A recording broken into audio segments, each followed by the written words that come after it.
ఒకసారి నా వీడియోలు ఫాలో అయ్యే వాళ్ళందరికీ నేను అనేక సార్లు చెప్పా, ఇప్పుడు ఈ మధ్య కూడా చెప్తాను. టెంపుల్ టూరిజం డెవలప్ చేయండి. ఒకటి గుడికి రావాలి, అదే సందర్భంలో ఆ ప్రాంతంలో కాస్త ఎంజాయ్ చేసేటటువంటి అట్మాస్ఫియర్ టూరిజం వాళ్ళు ఏర్పాటు చేయాలి. ఈ రెండు కలిసిన చోట అద్భుతమైనటువంటి సక్సెస్ ఉంటుంది అన్నటువంటిది.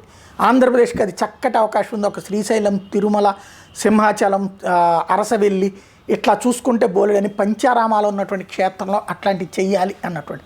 పవన్ కళ్యాణ్ గారు అయితే సీరియస్గా ఆ వ్యవహారం మీద, అంటే నేను చెప్పారని అనగానే సీరియస్గా దృష్టి పెడుతున్నారు. తాజాగా ఏదైతే టూరిజం మినిస్టర్ కూడా కందుల దుర్గేష్ కూడా తన పార్టీకి సంబంధించిన వారే కావడంతో సమీక్షించినటువంటి సందర్భంలో కీలకమైనటువంటి ఉపన్యాసం ఇచ్చారు. దేవాలయాల పవిత్రతని కాపాడడం మన బాధ్యత అన్నటువంటి విషయాన్ని గుర్తు చేశారు. ఎక్కడెక్కడ ఏమేమి ఉన్నాయో వాటన్నిటికీ సంబంధించినటువంటి అంశాలను ప్రస్తావిస్తూ గతంలో పాలకులు రాష్ట్రంలో పర్యాటక రంగ అభివృద్ధికి ఉన్న ప్రతి అవకాశాన్ని వినియోగించుకుని ముందుకు తీసుకెళ్లేవాళ్ళు. పివి నరసింహారావు గారు దేవాదాయ శాఖ మంత్రిగా ఉన్న సమయంలో యాత్రా బస్సుల పేరిట దివ్యక్షేత్ర దర్శనం ఏర్పాటు చేశారు. ప్రస్తుతం టూరిజం అంటే విదేశాలకు వెళ్ళడం అనే పరిస్థితి ఉత్పన్నమైంది. గతంలో ఎకో టూరిజం గురించి మాట్లాడాం. దానికి సంబంధించి ప్రత్యేక కార్పొరేషన్ ఏర్పాటు చేసే చర్యలు కూడా ప్రారంభించాం. ఎక్కడ ఏమున్నాయో ప్రజలకు తెలియాలి. పర్యాటక అభివృద్ధికి మనకు అద్భుతమైన అవకాశాలు ఉన్నాయి. కర్నూలు జిల్లా ఆదోని, దొండపాడు, ఉమ్మడి కడప జిల్లా సిద్ధవటం లాంటి ప్రాంతాలు విద్యార్థుల కోసం అడ్వెంచర్ థీమ్ పార్క్స్ ఏర్పాటు చేస్తే బాగుంటుంది. మన రాష్ట్ర విద్యార్థులను విహారయాత్రకు తీసుకెళ్లాలంటే పాఠశాల యాజమాన్యాలు పక్క రాష్ట్రానికి కర్ణాటక, కేరళ ప్రాంతాలకు తీసుకెళ్తున్నారు. అక్కడ విద్యార్థుల కోసం అడ్వెంచర్ థీమ్ పార్కులు ఏర్పాటు చేశారు. అలాంటి థీమ్ పార్కులు మన రాష్ట్రంలో కూడా ఏర్పాటు చేసేలా చర్యలు తీసుకోవాలి. వాటి మీద దృష్టి పెట్టడం వల్ల చాలామంది నిరుద్యోగ యువతకు ఉద్యోగోపాధి అవకాశాలు కల్పించడంతో పాటు విద్యార్థులకు వినోదం, ఉత్సాహంతో పాటు గొప్ప అనుభూతిని అందించవచ్చు. నంద్యాలలో ఏనుగుల క్యాంపులు ఉన్నాయి. గండికోట, హార్సిల్ హిల్స్లో అద్భుతమైన కొండలు ఉన్నాయి. మన వారసత్వ సంపదకి తగిన ప్రాచుర్యం కల్పించాల్సిన అవసరం ఉంది.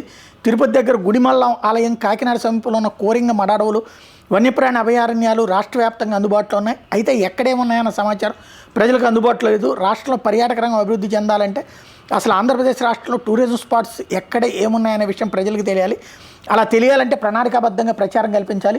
న్యూజిలాండ్, ఉక్రెయిన్ లాంటి దేశాలు చలనచిత్ర మాధ్యమాన్ని అందుకు ఎంచుకుంటున్నాయి. సినిమాల ద్వారా పర్యాటక ప్రాంతాలకు తేలిక ప్రచారం కల్పించవచ్చు. ఓ సినిమాలో స్పాట్ను ప్రమోట్ చేస్తే అదే కరపత్రంగా మారుతుంది. స్నేహపూరిత వాతావరణాన్ని కల్పించడం ద్వారా అది సాధ్యపడుతుంది. మహారాష్ట్ర ఎన్నికల ప్రచారానికి వెళ్ళిన సందర్భంగా లాతూర్ ప్రాంతం నుంచి తిరుపతి వచ్చే భక్తుల కోసం ప్రత్యేక రైలు కావాలని అడిగారు. ఆ ప్రాంతం నుంచి నిత్యం 1000 మంది వరకు శ్రీవారి దర్శనానికి వస్తారు. వాళ్ళ కోసం రైల్వే శాఖ సమన్వయంతో యాత్రా బస్సుల మాదిరి సీజన్ల వారీగా ప్రత్యేక రైలు వేయించాలి. తద్వారా విదేశీ పర్యాటకులకు కూడా ఆకర్షించవచ్చు. కుంకి ఏనుగుల కోసం కర్ణాటక వెళ్ళిన సందర్భంగా ఆ రాష్ట్ర అటవీ శాఖ మంత్రి శ్రీశైలం కాలినడకను వచ్చే భక్తుల ప్రస్తావన తెచ్చారు. వాళ్ళ గతంలో సౌకర్యాలు ఉండి ప్రస్తుతం వాటిని తీసేశారు.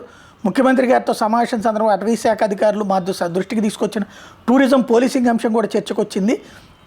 మహారాష్ట్రలో పాండురంగ యాత్రను అక్కడ ప్రజలు చాలా భక్తి శ్రద్ధలతో నిర్వహిస్తారు. క్రీస్తు పుట్టిన జెరూసలేం వెళ్ళిన వాటికన్ సిటీని సందర్శించే చాలా క్రమశిక్షణతో ఎక్కడ అరుపులు కేకలు లేకుండా భక్తిభావంతో ప్రజలు మెలుగుతారు. మన దగ్గర దేవాలయాలంటే పిక్నిక్ స్పాట్స్లా మారిపోయినాయి. ఆలయాల పవిత్రతను కాపాడేలా చర్యలు తీసుకోవాలి. అందులో భాగంగా మన సంస్కృతి విశిష్టతను అందరికీ తెలియజేయాలి. పల్లెల అభివృద్ధి గ్రామ సభలు నిర్వహించినట్టు ఆలయాల పవిత్రతను కాపాడడానికి గ్రామాల్లో అవగాహన సదస్సులు నిర్వహించడం వంటివి చేయాలి. ఆలయ ప్రాంగణాల్లో తిరిగేటప్పుడు ఎలా క్రమశిక్షణతో మెలగాలి, డ్రెస్ కోడ్ వంటి వాటి మీద అవగాహన కల్పించాలి. వీటితో పాటు దేశం గర్వించదగ్గ నాయకుల ఇళ్ళు, వారు నడయాడిన ప్రాంతాలు, ఫ్రీడమ్ సోషల్ మూమెంట్స్కి సంబంధించిన ప్రాంతాలను గుర్తించి వాటిని పర్యాటక ప్రాంతాలకు అభివృద్ధి చేయాలి. హెరిటేజ్ ప్రాంతాలు గత పాలకులు తమ స్వార్థానికి తవ్వుకుంటూ వెళ్ళిపోయారు. అటువంటి వాటిని గుర్తించి కాపాడుకోవడం చాలా అవసరం.